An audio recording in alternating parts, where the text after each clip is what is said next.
Welcome to the Rising Laterally podcast. Each episode, you will learn something fascinating so you can bring big ideas to your small talk. Your growth is our growth. Listening to these episodes, subscribing to our weekly newsletter, engaging our posts on social media, and sharing our show with your friends and family is deeply appreciated as we work hard to expand this platform. You can also visit our page at buymeacoffee.com to contribute what you think the show is worth. To the folks who are taking this step, we can't thank you enough. Look for the link in our show notes for more details about how you can support and follow us. And now, please enjoy this episode. Joining us from his cabin in the serene forests of western Montana, today's guest is Dr. Jon Turk, scientist, author, explorer, and a man who, in his 7+ decades of adventurous living, has acquired quite a compilation of fascinating stories from his travels around the world. Jon earned his PhD in organic chemistry in 1971, co-authored the first college-level environmental science textbook in North America, followed by 35 other texts, and he's written 5 books about his adventures which have included kayaking across Cape Horn and across the North Pacific from Japan to Alaska. Jon circumnavigated Ellesmere Island, Canada's northernmost and third largest island, a polar expedition for which Jon and his partner Eric Boomer were recognized by National Geographic as 2 of the 2012 Adventurers of the Year. Jon has journeyed to the unforgiving tundra of Siberia, where he forged a relationship with a masterful shaman of the Koryak people, who was able to heal Jon's seriously injured pelvis through the power of shamanic ritual and the spirit of the great black raven. And most recently, Jon traveled to northeast Kenya to live among the Samburu people, a community battling to preserve its culture in the face of state-sponsored violence, westernization, and the devastating effects of climate change on their livestock and water supply, an ecological disaster catalyzed by our fossil fuel use over here in the first world. This trip was the focus of Jon's forthcoming book, Tracking Lions, Myth and Wilderness in Samburu. Jon, thank you for joining us today. Well, thank you for having me. That's a great pleasure. Yeah, it's wonderful to have you. Well, Arjun and I both really enjoyed the book. It was a little bit of a genre bender. To me, it read like part memoir, part anthropology, part environmental science. It was this really nice balance between science and storytelling. And that balance that you struck in a sort of meta way reflected one of the big themes in your writing, that the human experience is this delicate act of finding strength in our stories, but not getting so lost in them, so far away from science and rationalism that we lose our grip on reality. And we certainly do want to explore those more philosophical ideas with you in this conversation. But before we travel down that rabbit hole, let's start simply with how this trip came together. A colleague in your orbit came to you with the rather unusual proposition to help track lions in Kenya. What were you hoping to get out of the trip when you signed on for it, Jon? Well, I don't know. Unusual travel suggestions or dancing lessons from God. I just given a talk at the Harvard Travelers Club. I'm getting old. I don't have the power to do really extreme adventures anymore. I will die or kill my partners or something. And this woman approaches me and says, "You want to come track lions in Kenya?" And I really understand that the first reaction should be, let me think about it, let me talk to my wife, let me Google you, let me read your references, let me think about this. That's the logical way to do these things. But something overcame me, and I said yes. And I didn't have any of the information. After I said yes, I went, whoa, duh. Maybe we should talk about it. But the yes had come out, and I was stuck with that. And when you got there, things kind of unfolded a little differently than you thought they would. Before we talk a little bit about the direction your trip ended up going in, could you tell our audience about the Samburu? I know a lot of folks out there might not know anything about them. How would you describe their culture, their disposition, their lifestyle, if you could provide a little color around that? Yeah. The Samburu are very closely related to the Maasai, which are more well known. They became herders a long time ago, many centuries ago, herding cattle. And when I was a young boy, I read about Maasai, but it also goes for Samburu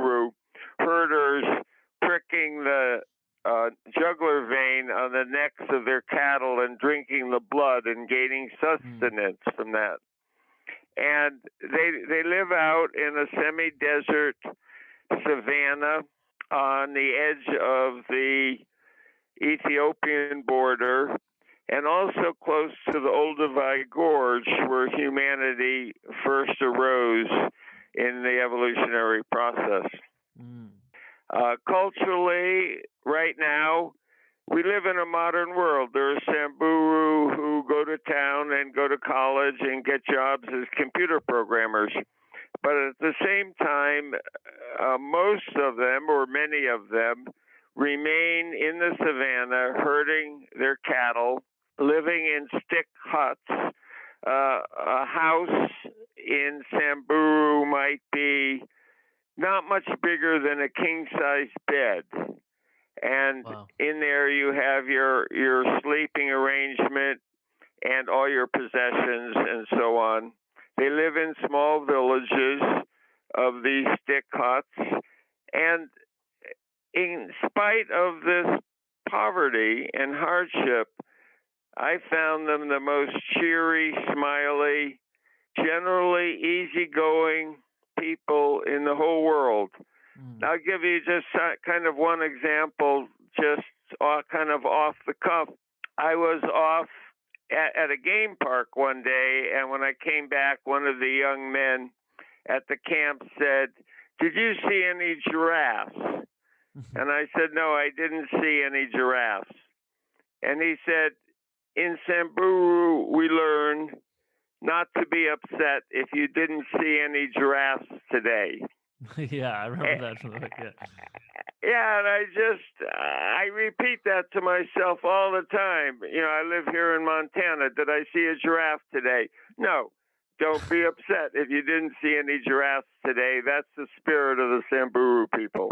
And in terms of their spirit, I mean, one of the most obvious things I got from your book is that their spirit is actually in us to survive. I mean, as you mentioned it, you were with the indigenous peoples that were really at the cradle of humanity's origin. And here you are seeing how they're operating, seeing how they function within their society. What else can you tell us about how maybe they engaged in stories with each other? What were they sharing with each other? What type of idea exchange takes place there? Because I'd imagine in a community like that, you're not seeing a lot of toxic ideas spread. And in the context of what's going on here in the first world or around the rest of the world, just thinking about just the juxtaposition of lifestyle there, where in one society, you know, you have these people that are cheery and they depend on each other and they must have a certain way of sharing stories versus what's going on here in the first world. Boy, that's an excellent question, and one compromised by the fact that I don't speak Samburu.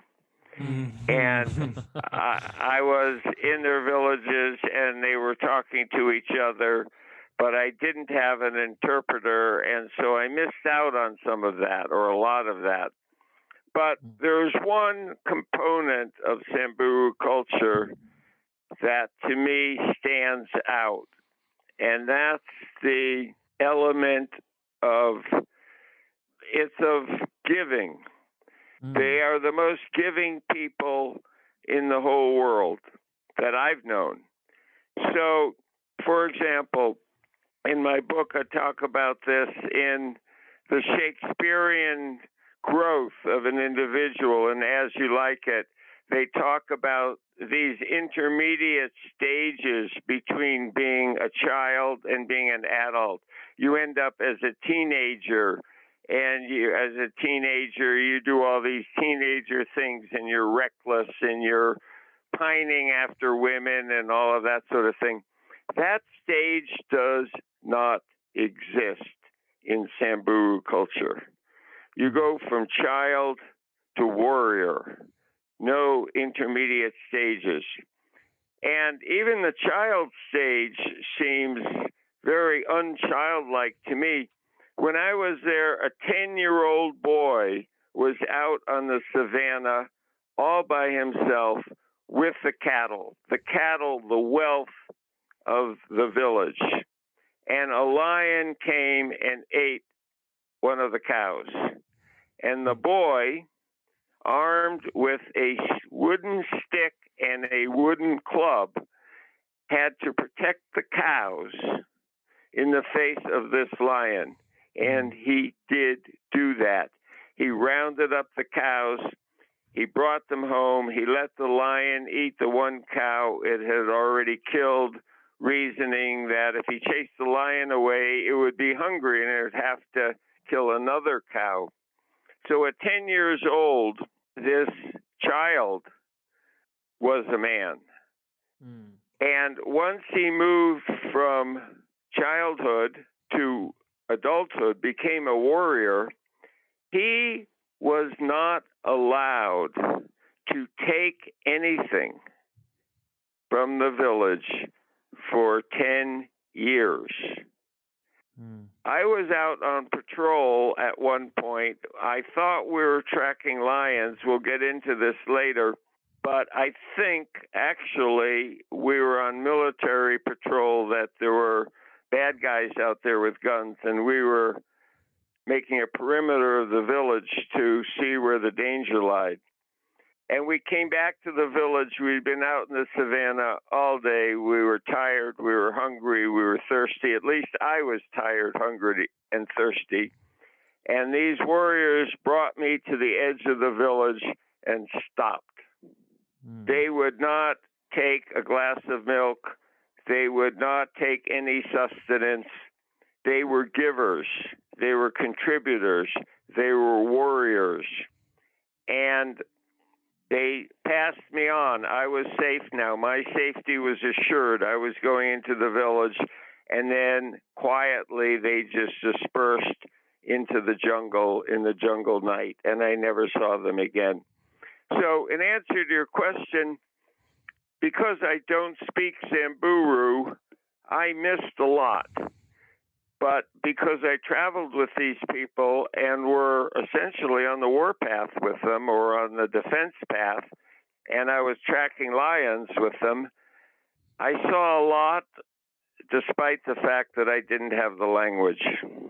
Yeah, it is fascinating. It is very much an inversion of Western culture. Young people here tend to be very much a liability to their parents, or in a financial sense, whatever, however you look at it, people in the Western world tend to be not necessarily assets to society at large in those ages, from mid-teens into their mid-20s. And in the Samburu culture, that's exactly when young men are stepping up and really shouldering, the lion's share of the load. It's interesting that it's very much an inversion of what we have going on here. Yeah, and we can assume that the Samburu approach to that is very much similar to our Paleolithic Stone Age ancestors. There was no room for taking there. Everybody had to be a contributor. Yeah, absolutely. Well, and there's no room for fear either. That's a whole nother subject. We could talk about that for a long time. Yeah, well, let's get into that. One of my favorite characters in the book was your friend Deepa. Am I pronouncing that right? Yeah, correct. Okay, yeah. In one of the parts in the book, you get news that Deepa, very fit, very competent, a guy who, as you talk about, as a young man, used to snatch up the deadly black mambas in his neighborhood and break their necks with his bare hands. So we don't really have many people of that caliber over here in the first world, but he had a gun pulled on him in a nearby town, and Deepa was able to disarm the guy, but someone ended up shooting the water engineer that Deepa was with. He shot him in the knee, which, as you write, in a place, without Western medicine, means that guy would be lame for the rest of his life. Shooting someone in the knee is a very deliberate decision to maim them. And there was some uncertainty if the assailants were the police or if they were from another tribe, if this had to do with the upcoming election. It wasn't really clear. But along the way during your trip, there seemed to be this looming threat of violence, and you were very much in the dark as to how immediate that threat was. That was a plot point that unfolded throughout the book. How did that feel, being over there, really uncertain how immediate the threat was? Well, sometimes I would think of photojournalists, war correspondents who are in battle all the time, and I would think I was kind of wimpy for being afraid. But at sometimes I was afraid. Yeah. Oh, yeah. Yeah.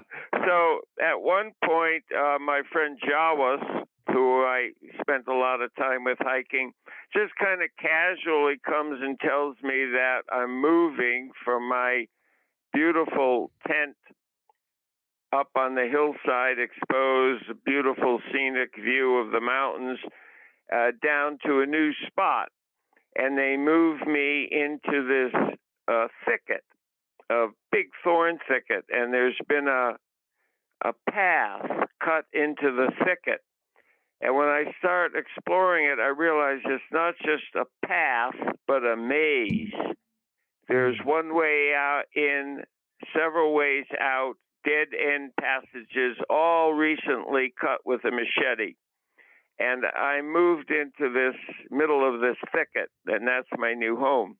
So I try to find out why I am in the thicket. Why are you putting me here? But at the same time, the old friendly night guard who would guard the camp, armed with a wooden club, is replaced with who I call the burly guy. This big 200-pound, he looks like a linebacker on an NFL football team with a cross cartridge belt and a AK-47. So I put two and two together. Again, I don't speak Samburu, and people don't tell me what's going on, but I get this impression that there's a threat. And I was never able to put my hand on the threat. But Jawas tells me places to hide, caves, secret passageways. I'm given all the tools I need to escape if I need to. And then at one point, Tina, who's an American from Boston, who's the camp manager, sits me down, says, "John, you live in Montana in the woods, right?" I said, "Yeah, I live in Montana in the woods." And she says, "Yeah, just kind of curious. Do you ever hunt?" I say, "Yeah, I hunt. I'm a hunter. I hunt for our food." And she says, "Are you a pretty good shot?" And I look at her, I said, "Tina, why do you ask? Where is this conversation going? Why do you need to know this information?" And she says, "Well, I just want you to know that if trouble comes, there are more guns in this camp than you know about. And if we need you, can we count on you?" Yeah, and not I exactly go, what you signed up for. Not exactly what I signed up for a biological study, a scientific study of lions. And I said, "Well, this isn't my war, and I want to go home." Yeah. I'm not a photojournalist. I'm not that brave. I don't want to be here. But the question in the book, this story by itself is just a little adventure story of some guy who went out and didn't get shot that day. But what comes to me is I start thinking, why do these people want to cut off my head? And it becomes deeply personal. I didn't steal money from them. I didn't sleep with their wives or daughters. Why do they want to cut off my head?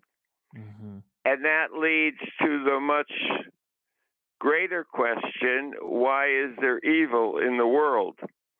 And this is a big task. And when I said, I'm going to write a book about why is there evil in the world, my first reaction was, forget it, dude. Go home. That's too hard a question to ask. But over the course of a year or two, I said, no, that's what I have to write about. Yeah, and it sounds like part of the answer is humans' ability to tell each other stories. You write a lot about how stories served us in major ways throughout history. We can get into that. It was a way of transmitting wisdom generation to generation. It was a way of rallying people around communities as we started to settle down into agricultural societies that were constituted with much larger populations than the nomadic tribes that came before them were.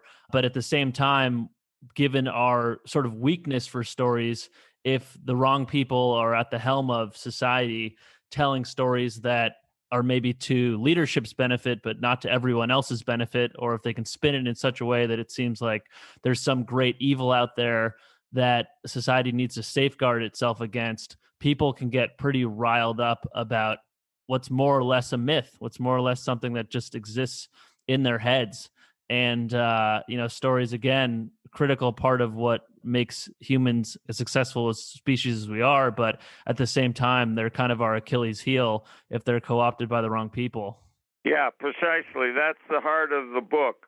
I was looking at your website just this morning, and in the previous podcast, you talked about, quote, why rational thinking is under attack by tribalism, illogic, and dogma.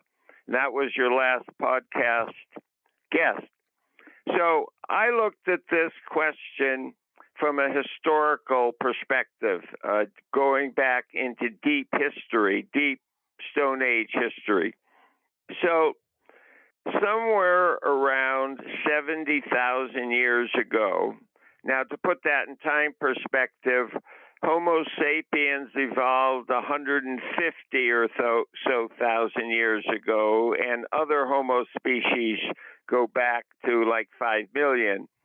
But around 70,000 years ago, there was climate change, the savanna, the vegetation was changing, and people, Homo sapiens, came very close to becoming extinct.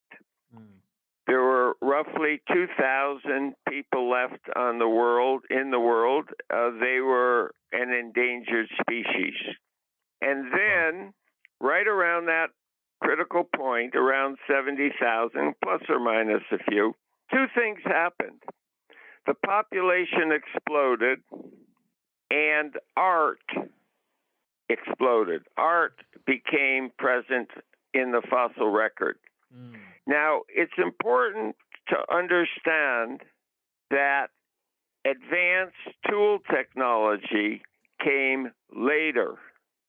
So what I learned in fourth grade or whatever is that we're a tool-using species, and with the invention of tools, we had the power to survive. That theory is not upheld by the fossil record. That is not the story. And in a way, this book also came out of a TEDx talk I gave a number of years ago called Big Brains, No Tools. We evolved big brains. We came out of the near extinction, and then later we invented sophisticated tools and weaponry. So what was the linchpin? What was the key discovery? What was it that allowed Homo sapiens to survive? And the answer appears to be that also around 70,000 years ago, the first art was created and is documented in the fossil record. So somehow art, not tools, is linked with our survival.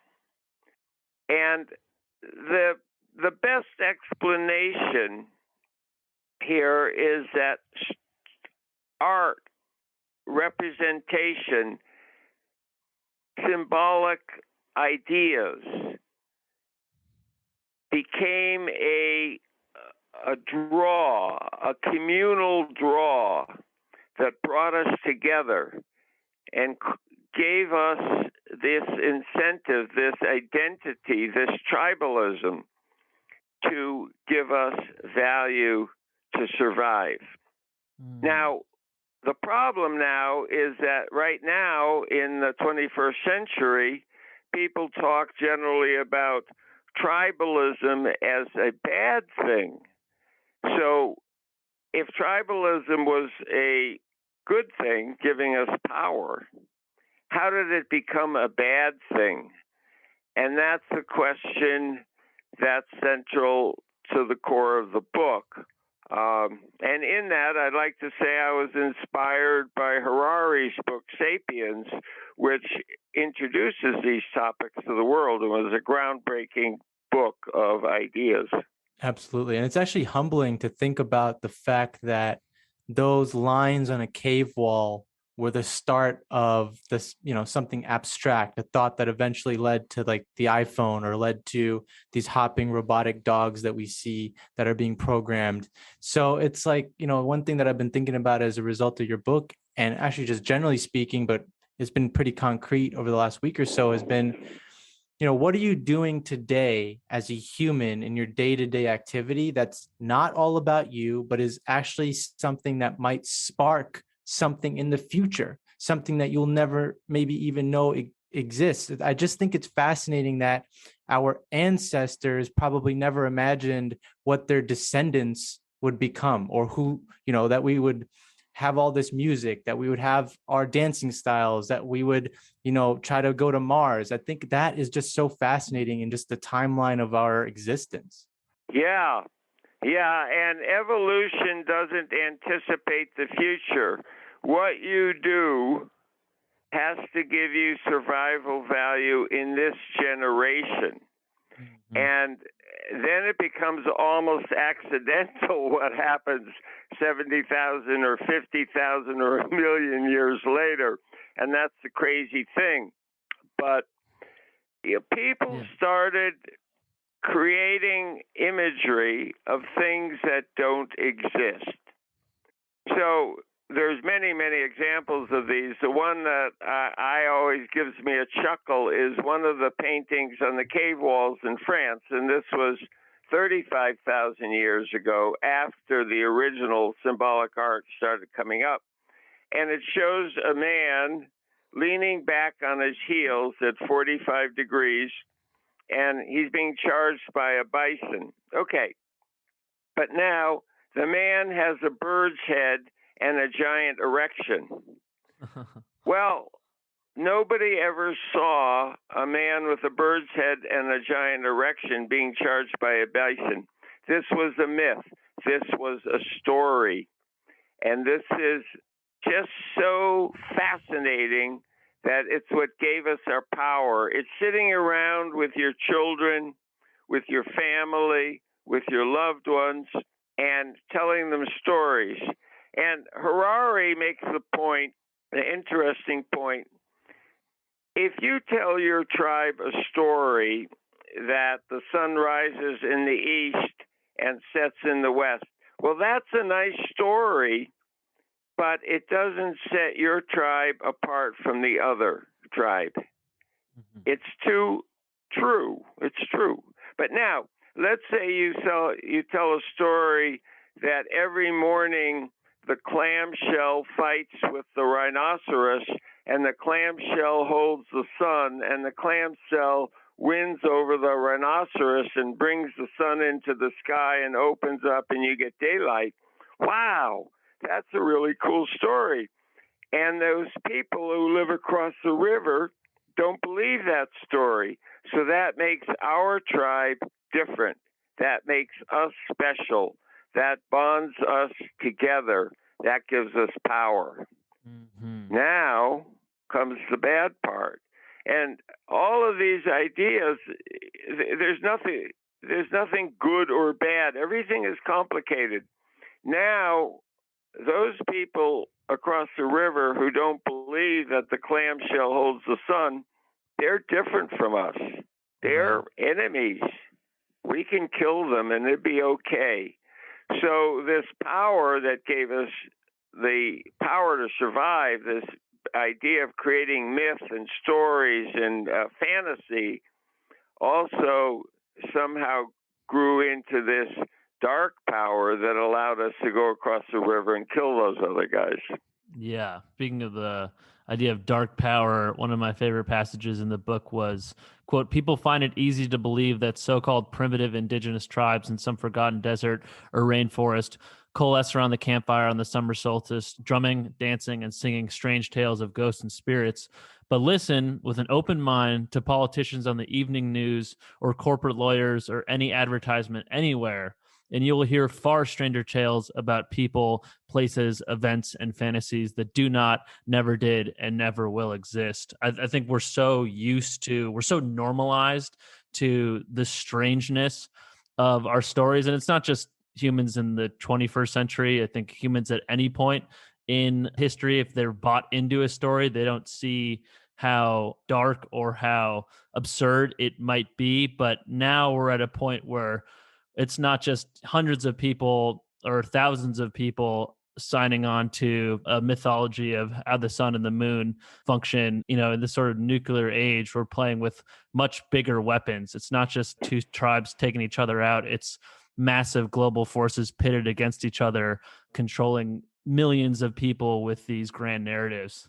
Yeah, and one of the other grand narratives, everything you say, thank you for that, is true, but the other grand narrative is the narrative of I need. I need this, I need that, I need the other thing, and that narrative, which is fed to us millions of times every day, well, that's an exaggeration, but many times a day, you need this to become this. You need that to become the other thing. That leads to consumerism, and that leads to global warming, and that leads to a big problem. Mm-hmm. And one of the things you talked about in your book was when people first started congregating in cities, leaders figured out that the way to unite these folks was actually not through truth. So it's interesting that the less you tell the truth, the more power you gain. And actually, that's what people figured out was the way that is going to unite people, is actually by having really strange, really wild stories. And in fact, kind of like the more outrageous they were, or the more outrageous the myth or the lie was, the more effective it is, or it was. And so I find that interesting. And I'm just wondering, how do we ever get that incentive to switch? And will that ever take place? Because what feels like is happening is, as our questions become bigger and bigger, they become tougher and tougher, but our answers, they become less and less precise, because it's hard to focus on the collective when everyone is identifying or trying to attach to something, or, is making a claim on something. And so that actually creates less precision as a collective, which is really interesting. And I don't know how we're going to turn it around in time. Wonderful question. This is perhaps the most important question of the 21st century. When I was writing this book, I was like, I wanted to provide a helpful hand, 10 things we need to do to save the earth. And every time I tried to go there, every time I tried to say, well, this is how you avoid storytelling, the evil kind of storytelling, and embrace the good kind of storytelling, I found myself in a word salad. A bunch of fancy words jumbled up and tossed around had no meaning. So I went back into my own life and I said, what gives me the power to see truth? And to me, it's been my long-standing relationship with nature. You go out in nature, and I just happen to be the kind of guy, I'm not recommending it, I'm not saying it's good or bad, I just am the kind of person that puts myself in dangerous situations. So you're on a snowy ridge, and you want to ski this slope, and maybe it will avalanche and kill you, and maybe it will not. And that's a yes or no answer, right? So what keeps you alive? What keeps you alive is eliminating the stories from your head, of opening yourself to the world, to nature, to the snow, to the trees, to the birds, opening yourself up and you reach this blissful state. And when you reach this blissful state of nature, then you don't need to follow the next story you hear on the news. Buy Coca-Cola, follow this leader, hate this person.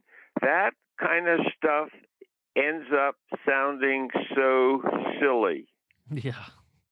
So that's why my book is called, that's why wilderness is in the title of the book, Tracking Lions, Myth, and Wilderness. Now, before I go too far, you say to me, well, I live in the heart of New York City. I don't ski avalanche slopes. What does that mean for me? And wilderness, to me, is a very real thing. I live in the wilderness. I wake up in the morning. I walk through the wilderness to get to my office. But if it's not that real to you or not that available, there are many, many other ways to approach that contentment. That's the presence. That's living in the now. That has no need for stories and doesn't make you need to join a tribe and run around waving a flag and yelling at somebody. So I'm not an oboe player, but if you're an oboe player, you can find the same journey into presence playing the oboe that I find skiing avalanche slopes. You can find the same presence playing with your children. There are 10 million ways to do this. This is not a religion. There's not one way to go.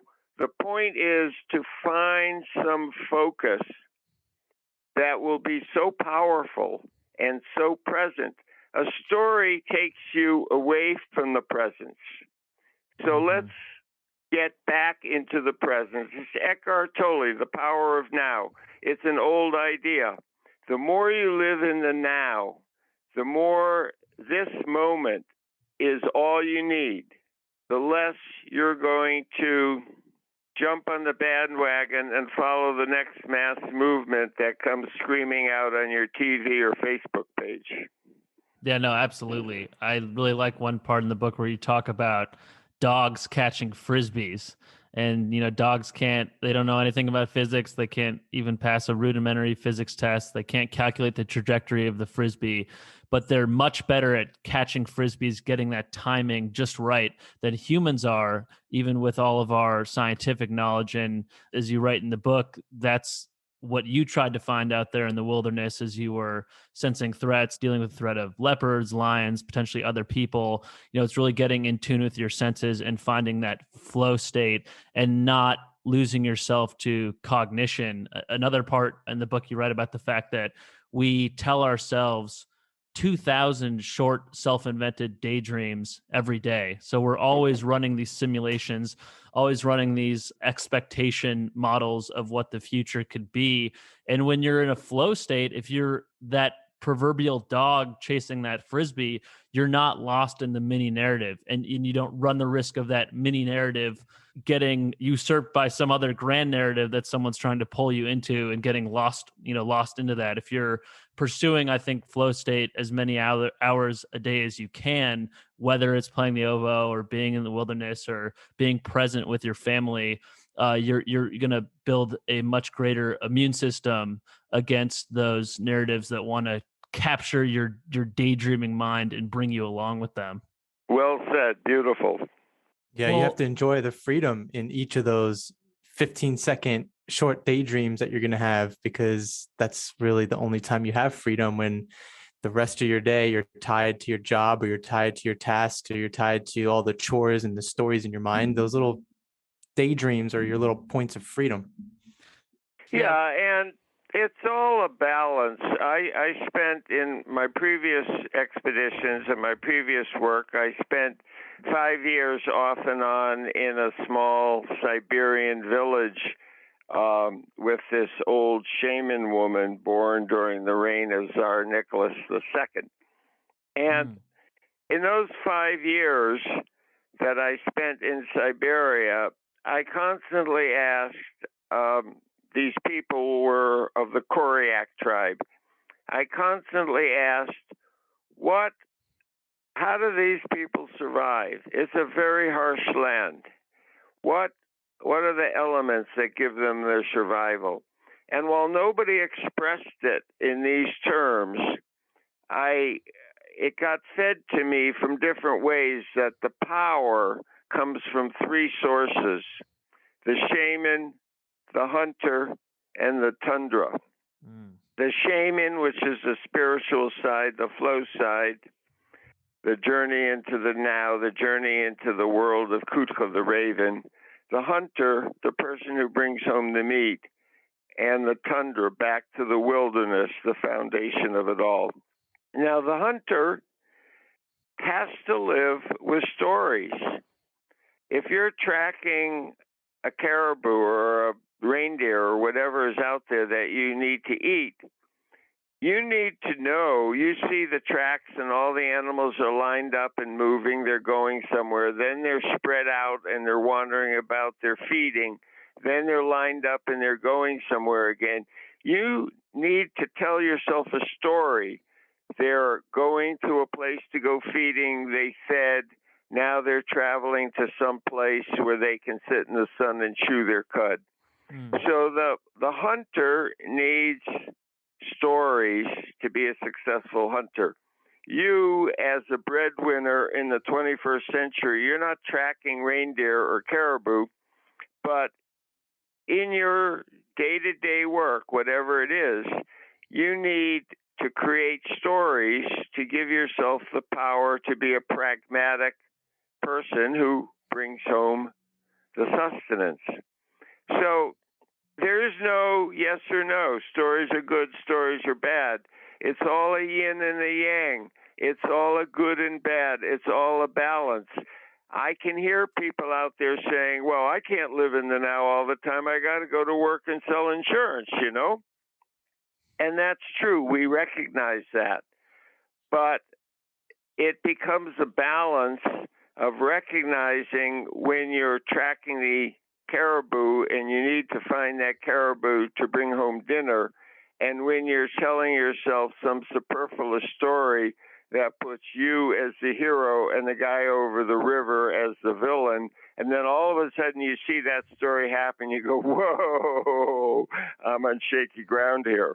Yeah, absolutely. It's very easy to place yourself as the protagonist in whatever story you may be swept up in. And you do talk about, I think you quote actually Jill Lepore, I believe, who's talking about authoritarian leaders. And they do just that. They create a story and they're both the author of that fiction, as she wrote, and its mythic hero. And I think we're dealing with that in this era in American politics in a pretty big way. You create a problem, you create an enemy, and then, you know, who's going to solve it? The person that invented that fiction to begin with. So you have to definitely be very vigilant against someone espousing that there's this massive threat out there and they're the only one that's equipped to take it on.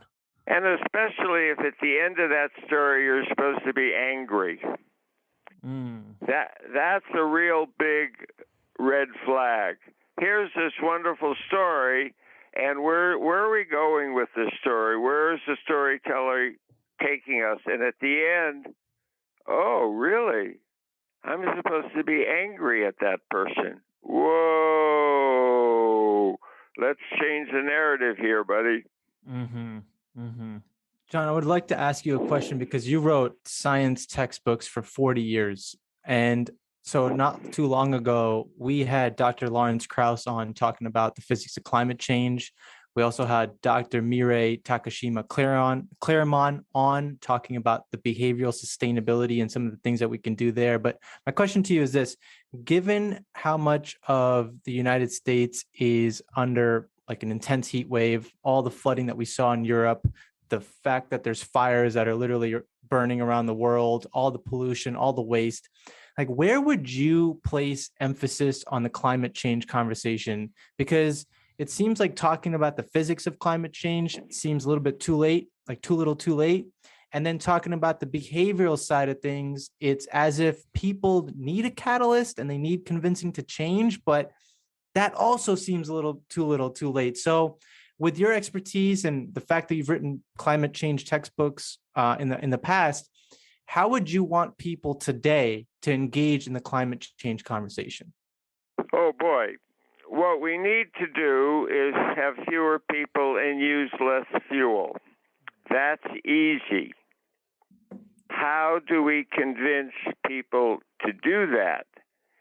Because while I'm going up here and saying you need to do this, that, and the other thing, there are all these people telling us stories that we need to do the opposite. So you have two stories.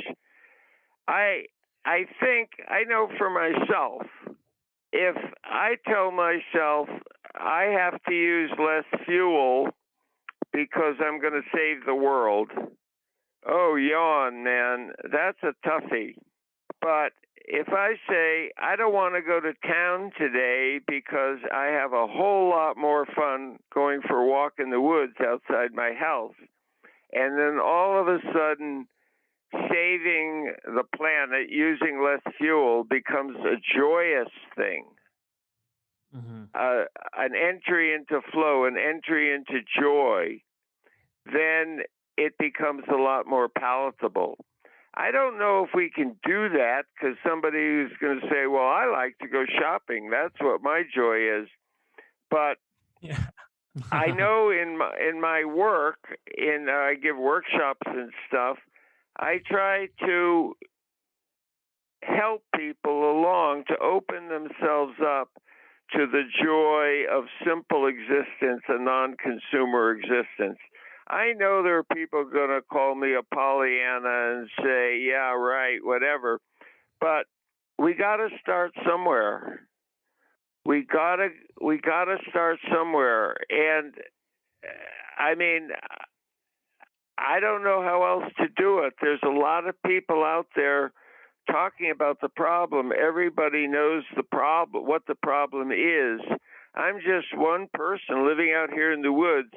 But my message to the world, for what it's worth, is if you can find joy in the simple activities that don't use fuel, that don't pollute the world, that the walk in the woods, playing your oboe, playing with your children, these activities are really joyous. They're a lot more fun, believe me, than going shopping. Which is more fun, going for a walk in the woods or getting in the car and getting stuck in traffic and have everybody yell at you and red lights and going shopping and, come on, give me a break. So the journey, I went for all those 40 years of textbook writing talking about social change and technological change and social solutions or technical solutions. You can buy a small car or you can carpool.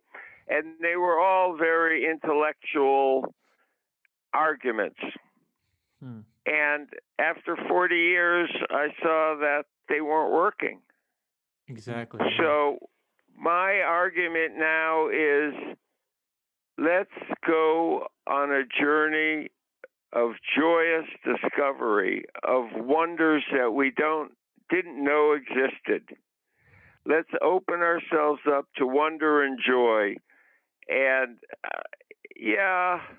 I may be wrong, but that's the best I got for you these days, okay?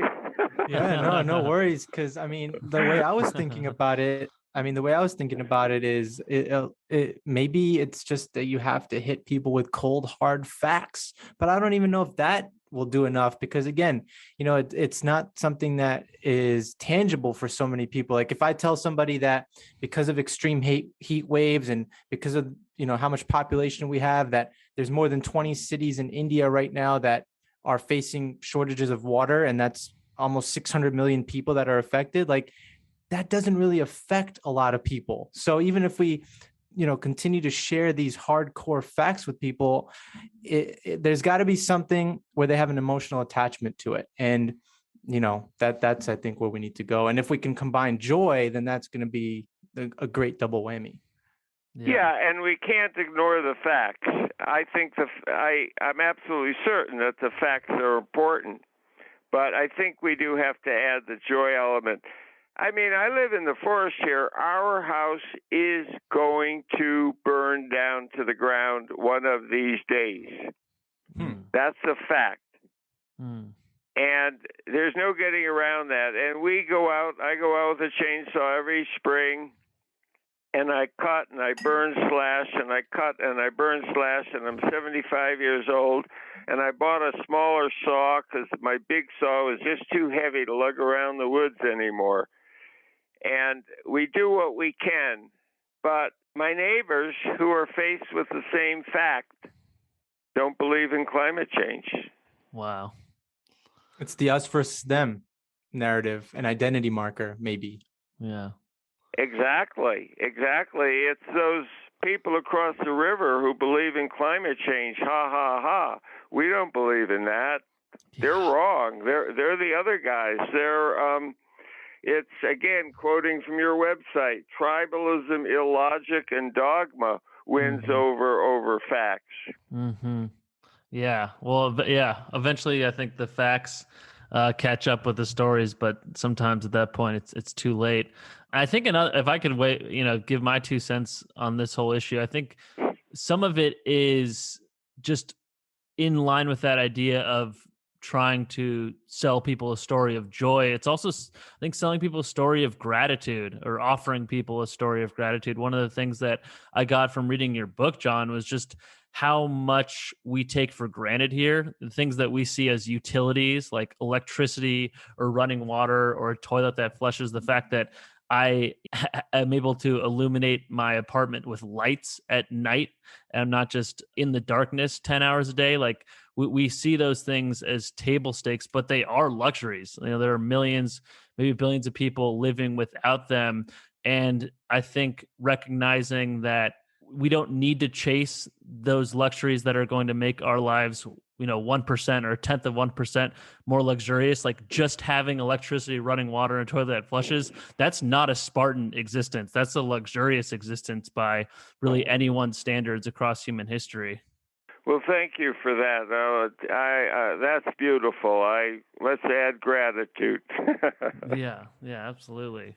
Well, to that, actually, real quick, I mean, another thing that we should be grateful for and is a luxury right now, and then this is coming from your book, Jon, is you were out there in Africa and you obviously had this threat. And at some point, that threat was a result of an upcoming election. So in terms of something that we should be grateful for, at least here in America, is right now, we don't have elections that come along with violence. But in the context of this conversation we just had around storytelling and our ability to figure out what's a toxic one, what's not, our ability to figure out the whole delineation between us versus them, our ability to be more collective versus focusing on the individual. Something to consider is the fact that we don't have elections here in America that come along with a war or a threat of a war. And I'm just wondering if people are prepared for that in the future as it relates to the way tribalism is going right now, as it relates to the fact that there's just more aggression on each side. Well, January 6th, the attack on the Capitol wasn't a war, but it was a small war or insurrection, in my opinion. Mm-hmm. So, that's one of that's something that we have to be so alert for. Is violence is really horrible.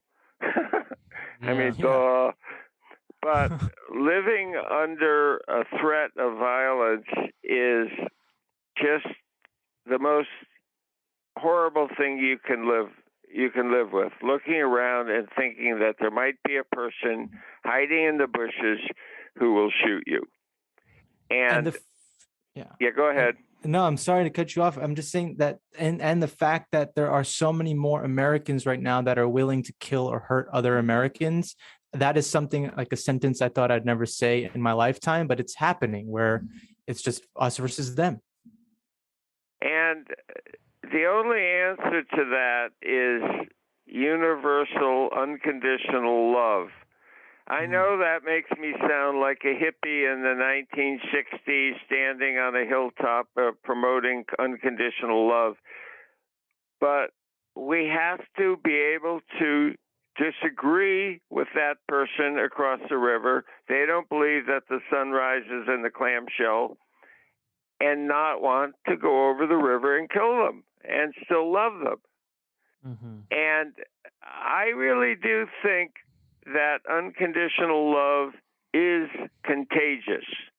And that's all I got. I don't have anything more. I can't argue with you as pervasively as I can love you. Mm-hmm. And I live in Montana in a deeply divided partisan world where there's a lot of anger. Yeah. But I know in my heart that in my neighborhood, we have reached the point, a group of people, Republicans and Democrats on both sides of the partisan divide, who have reached a point, it's gone from knowing each other to cooperating to loving. I've seen it in action. So, for example, our road is not a county road. It's our responsibility to take care of it. Our responsibility, the neighborhood. So a tree blows down and the root wad pulls out a chunk of the road and the stream is starting to erode the road. If that stream digs up the road, we can't get out of here. We're locked in here. We can't leave. We can't go to town. So we go around and we go to all the neighbors and we get crowbars and shovels and we work together and we're bumping sweaty shoulder to sweaty shoulder. And now all of a sudden we're fixing the road together. And that rock is heavy and you help me and I roll and you push and I'm depending on you not to get my fingers pinched. And you're depending on me. And you do that for a number of years, and you start to love each other. And I don't know exactly how you expand that, but I know how you start it. And again, call me a Pollyanna, but come up with a better idea and I'll listen. Yeah, no, it's I think it definitely starts with us extending each other charity. And as much as there are some bad ideas out there, there are some stories that we want to wag our finger in other people's faces for subscribing to that just never gets anywhere. Even if someone is at the absolute opposite end of the spectrum of you, even if you feel like you have every reason to chastise them or to blame them or call them all bad and yourself all good, you really need to start with cooperating where you can and just extending charity, because it is a culture right now where news anchors are trying to get one-ups on each other. A lot of the commentariat on the internet that are partisan, they're trying to catch their opponents, trying to trap them in a corner and prove them wrong and prove themselves right. And I think it just requires humility and charity, and it's not easy. It's not maybe our first instinct, but to your point, it is a natural instinct. I think anger and blame are kind of like candy. Like at first they're really attractive. They draw us in. They have a tremendous amount of appeal, but the real nutrition, the nectar of life really is love and charity towards each other. Thank you. Thank you for that. Well said. Well, John, you mentioned towards the end of the book that the trip to Kenya may be one of your last big trips or big overseas adventures. Are you sticking to that a couple of years later now? So far, it's a combination of things. I'm 75, pushing 76. I'm really enjoying just riding my bike in the forest around my house. And we do little trips. We have a van and we drive around and go camping out. And we spent the winter down in the Arizona desert. But the idea of jumping on an airplane and flying halfway around the world to have fun, I'm having trouble with that. I haven't done it, and I have no plans to do it at the moment. I hear you. Well, you certainly got a lot in your life already. I really enjoyed hearing your stories. Some of the stories you casually dropped in the book were like more interesting than my most interesting stories, whether it was living with the grizzly bears in Kamchatka or facing off with the Russian military when you were kayaking across the North Pacific Rim. There's so many little anecdotes from your life in that book that I know our audience will appreciate. Before we let you go, we have one final question for you, Jon. If you could be any animal for a day, what would it be and why? An elephant. An elephant. An elephant, because elephants have the most tribal love and caring of any animal that I know of. And I sat watching on a bank, and these elephants were wallowing in the river, and the babies were trying to climb up the bank, and it was muddy and slippery, and all the grown-ups would just gently wrap their trunk around it and so gently ease it up and make it so the baby thought it was climbing itself, but just give it a little push, and it was so gentle and beautiful.